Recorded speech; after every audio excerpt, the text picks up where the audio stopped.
કેન્દ્રીય ગૃહમંત્રી અમિત શાહે 5 ડિસેમ્બરના રોજ ગાંધીનગરની મુલાકાત દરમિયાન શહેરને 68 કરોડના વિકાસ પ્રકલ્પોની ભેટ આપી હતી। જોકે તેમના અત્યંત વ્યસ્ત શેડ્યુલમાંથી સમય કાઢીને તેમણે માણસામાં પોતાના ભૂતપૂર્વ શિક્ષક 89 વર્ષીય જીવણભાઈ ડાહ્યાભાઈ પટેલને મળવા માટે અચાનક તેમના ગાયત્રીનગર સ્થિત નિવાસ સ્થાને પહોંચીને સૌને ભાવવિભોર કરી દીધા હતા।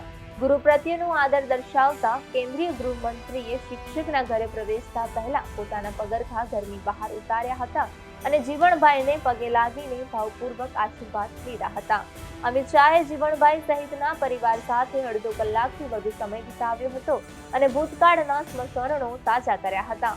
જીવણભાઈ પટેલે જણાવ્યું કે આ મુલાકાત 21 વર્ષ પછી થઈ છે। તેમણે યાદ કર્યું કે અમિતભાઈએ તેમને બાળપણના દિવસો યાદ કરાવ્યા હતા અને શિક્ષક જીવણભાઈએ કહ્યું કે તેમણે અમિત શાહને પહેલા ધોરણથી 7મા ધોરણ સુધી ભણાવ્યા હતા અને તેઓ હોશિયાર વિદ્યાર્થી હતા। આજે માન્ય અમિત શાહ સરે ઘરે મુલાકાત કરી અને મારા પપ્પા એટલે કે જીડી પટેલ જે માણસા આરવીએલઈ હાઈસ્કૂલમાં ટીચર હતા, સર પણ ત્યાં ટીચર સ્ટુડન્ટ તરીકે ભણેલા હતા, એટલે ઘણા વર્ષો બાદ પપ્પાની મુલાકાત માન્ય મંત્રીશ્રી સાથે થઈ અને અમિત શાહ ખુશ થઈ ગયા અને સાથે સાથે એમાં પપ્પાના આંખમાં પણ હર્ષના આંસુ આવી ગયા।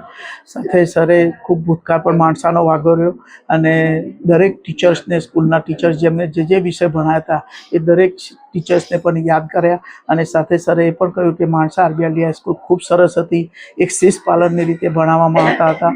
મારા પિતાજી જે જેડી પટેલ છે તેઓ જે તે સમયે ત્યાં વ્યાયામ ટીચર હતા અને એનસીસીની કામગીરી પણ સંભાળતા હતા, એનસીસી ટીચર્સ તરીકે કામગીરી કરાવતા હતા અને સર અમિત શાહ સર એનસીસીના સ્ટુડન્ટ પણ હતા।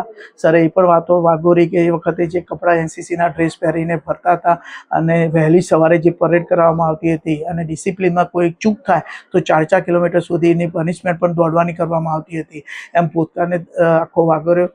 સરે સાથે એ પણ કહ્યું કે માણસાનો જૂનો જે જમાનો હતો ને અત્યારનું વાતાવરણ છે એકદમ બદલાઈ ગયું છે।